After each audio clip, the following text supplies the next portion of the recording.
Bonjour tout le monde, nous nous retrouvons pour une nouvelle méditation des lectures de ce samedi. L'avantage des textes du Carême, comme ceux de l'Avent, de Noël et de Pâques, c'est qu'on peut facilement trouver un lien entre les lectures de la messe. Alors, profitons-en aujourd'hui. Le lien est l'unité. L'Évangile rappelle que Jésus est celui qui donne sa vie pour rassembler dans l'unité les enfants de Dieu dispersés. Dans la première lecture, par le prophète Ézéchiel, Dieu promet à son peuple exilé en Babylone le rassemblement de ses enfants dispersés. J'en ferai une seule nation, alors ils seront mon peuple et moi je serai leur Dieu.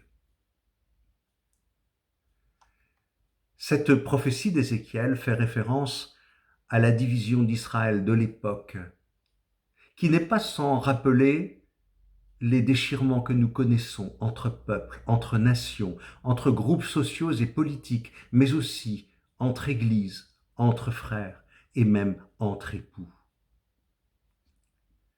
Si au XXe siècle, certains murs sont tombés, d'autres sont encore honteusement érigés. Mais dans tous ces déchirements, une chose est certaine. Nous sommes les enfants du même Père qui nous aime. Je serai leur Dieu et ils seront mon peuple. Revenons à l'Évangile.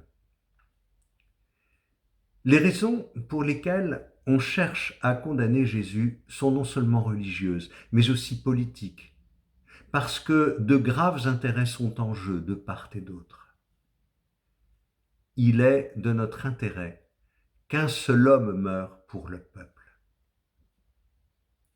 Nous pensons ici à tous ces innocents victimes d'intérêts personnels, politiques et financiers. Et tant que l'homme s'éloignera de Dieu, hélas, il en sera ainsi. Alors aujourd'hui, Dieu nous rappelle qu'il ne se résoudra jamais à nos divisions, nos guerres, nos injustices. C'est pourquoi nous devons accepter que Dieu agisse et qu'on le laisse agir en nous, mais aussi, et nous devons prier pour, que les gouvernants reconnaissent que le pouvoir qu'ils détiennent leur est confié pour servir et non pour se servir de la société ou de la religion pour leur promotion.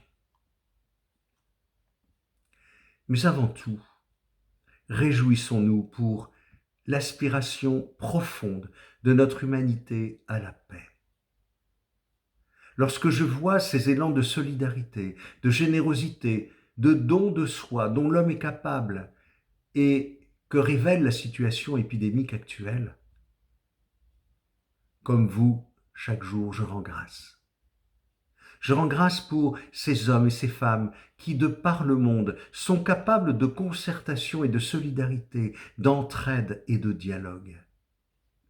Là, nous voyons combien Dieu est à l'œuvre, lui qui, déjà en lui-même, est un mystère d'unité.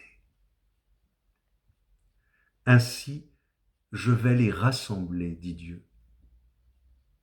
Mais ce rassemblement, encore une fois, Dieu ne peut le réaliser sans notre participation personnelle, la nôtre en tant que chrétiens, car c'est notre vocation. Et cette unité, cette fraternité universelle est possible lorsque nous acceptons de recevoir de Dieu la paix solide et durable que lui seul nous apporte. Et cette paix, elle nous est déjà donnée. Elle est entre nos mains. Nous la recevons de notre Père pour qu'elle soit partagée et transmise. C'est le secret de chaque messe où Jésus se donne pour entraîner l'humanité dans son mouvement d'amour. N'est-ce pas l'intention la plus profonde pour laquelle le Seigneur a offert sa vie? le secret de sa passion et de sa mort?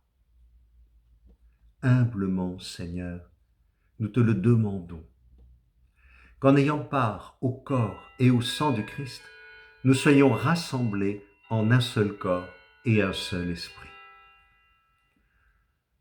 En vous rejoignant chaque jour dans l'Eucharistie, je souhaite à tous et toutes, à la veille de la grande Semaine Sainte, une belle journée, surtout pleine d'actions de grâce pour ce que le Seigneur est en train de réaliser. À très vite.